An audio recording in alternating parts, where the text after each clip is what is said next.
Trump took to his Truth Social to declare, quote, "I hate Taylor Swift." Trump also reacted to the singer getting booed at the Super Bowl February 9th as a camera panned to her watching her boyfriend Travis Kelce and the Kansas City Chiefs lose to the Philadelphia Eagles. At the time, he wrote on his social media platform, quote, "The only one that had a tougher night than the Kansas City Chiefs was Taylor Swift. She got booed out of the stadium. MAGA is very unforgiving." Trump's opinion of the global superstar seemed to sour in 2018 after Taylor urged the voters of Tennessee to vote against Republican Marsha Blackburn in the midterms, telling reporters at the White House at the time, quote, "Let's just say I like Taylor's music about 25% less now." So Donald Trump is at it again, this time reigniting an ongoing feud with none other than global pop sensation Taylor Swift. Just when you thought the dust had settled between the former president and the chart-topping singer, he takes to Truth Social and throws another jab into the mix. On May 16th, he wrote, and I quote, "Has anyone noticed that since I said I hate Taylor Swift, she's no longer hot?" Yes, those are his actual words. This comes nearly 8 months after he first declared, "I hate Taylor Swift," on the same platform. That earlier post was sparked by Swift's vocal endorsement of Vice President Kamala Harris in the 2024 election. Swift had taken to Instagram to not only announce her support for Harris and her running mate Tim Walz, but also to encourage her fans to do their own research. She emphasized the importance of understanding where candidates stand on key issues, especially those that directly affect people's lives. It seems there's still some bad blood between President Trump and Taylor Swift. On his Truth Social account May 16th, the president posted a question asking his followers, quote, "Has anyone noticed that since I said I hate Taylor Swift, she's no longer hot?" It's unclear what prompted the latest ire from the president, as the singer has not spoken about Trump since publicly endorsing Democratic nominee Kamala Harris for president in September.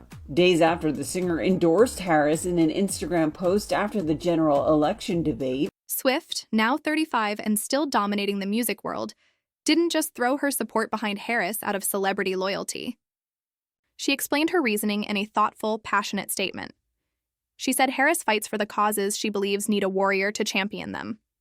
According to Swift, Harris is a steady-handed, gifted leader, someone who brings calm over chaos, an obvious contrast to Trump's style of politics. And as for Tim Walz, Swift praised his long history of supporting LGBTQ+ rights, reproductive freedom, and access to IVF.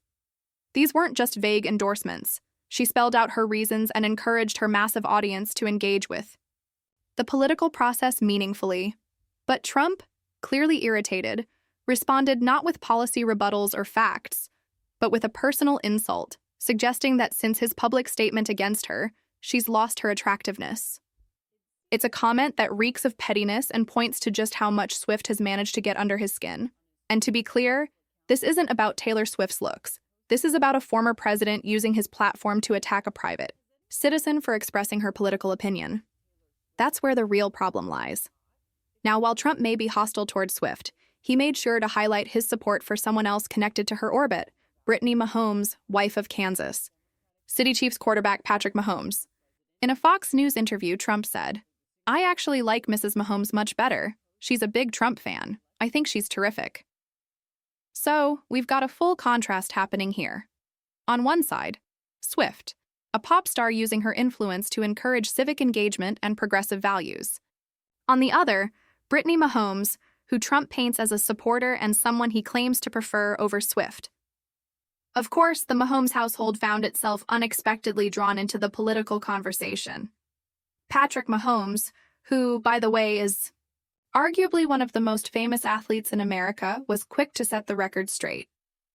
In response to Trump's comments, Patrick told reporters that he doesn't want to use his platform to endorse political candidates. "I've always said I don't want my place and my platform to be used to endorse a candidate or do whatever either way," he said. And that makes sense.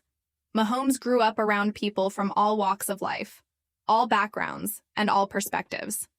He seems to understand the weight of his influence and is trying to keep the focus on unity rather than division. Instead, Patrick emphasized values, how we treat people, how we care for our communities. He noted that his wife Brittany does a lot of work locally, suggesting that actions matter more than political theater. That's a far more measured approach than the usual partisan firestorms we see play out on social media. But even with that, Trump's latest swipe at Taylor Swift feels like more than just a one-off post. It's starting to resemble a pattern, a fixation. The question is, why? Why does Trump seem so obsessed with Swift? Is it because she represents a younger, more progressive generation that's increasingly vocal and politically engaged? Or is it because she's one of the few celebrities who hasn't backed down from challenging him publicly? Either way, Trump's approach is doing little to win over voters beyond his base. And let's not forget, Taylor Swift isn't just a pop star anymore. She's a cultural force. Her Eras tour broke records. Her re-recordings of her old albums are dominating the charts. And she's drawing millions of fans into conversations about politics, voting rights, and misinformation. So when someone like Trump tries to discredit her by making personal remarks, it not only comes off as juvenile, it's strategically short-sighted. He's picking a fight with one of the most beloved figures in American pop culture. What's even more fascinating is the way Swift's political involvement has evolved.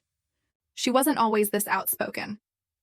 For years, she stayed quiet, avoiding public statements on politics. But in recent years, she's clearly had enough.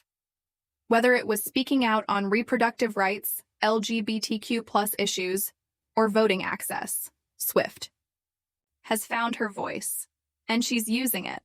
And that clearly bothers Trump. And yet, despite all the noise, Swift's message remains consistent. Do your own research, get informed, and vote. It's a message rooted in personal agency and civic responsibility. It doesn't tell fans who to vote for. It encourages them to care. That's powerful. And it's exactly the kind of message that resonates in a time when people feel overwhelmed by disinformation, distrust, and division. So, where does this all leave us? On one side, you've got a former president taking personal shots at a pop icon. On the other, you've got a pop icon encouraging people to take ownership of their democracy. And somewhere in the middle, people like Patrick Mahomes are trying to steer clear of the mess entirely, choosing to focus on kindness, decency, and community. At the end of the day, this isn't just about Trump and Swift. It's about what kind of leadership we value. Do we want leaders who insult, belittle, and attack? Or do we want people who encourage thought, compassion, and participation? That's a question we'll all have to answer sooner rather than later.